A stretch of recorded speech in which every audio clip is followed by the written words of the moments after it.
Vaut-il mieux être le fils prodigue, c'est-à-dire un croyant mal pratiquant, en manque de sécurité et de certitude, et qui découvre un jour qu'il peut dire merci pour une porte qui s'ouvre?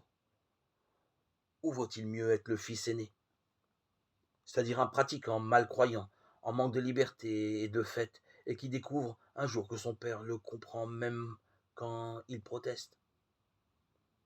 Je répondrai que nous pouvons bien être l'un et l'autre, ou plutôt l'un après l'autre, en chassé croisé.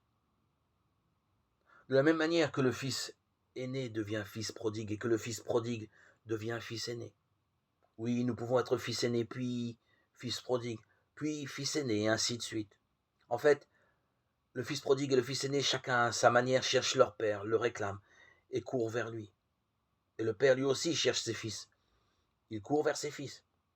Et c'est ce que j'aime le plus chez ce père, c'est qu'il court vers l'un et lui dit: mais tout ce que j'ai est à toi.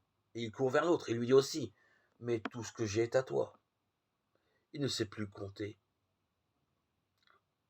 Il est éperdu d'amour.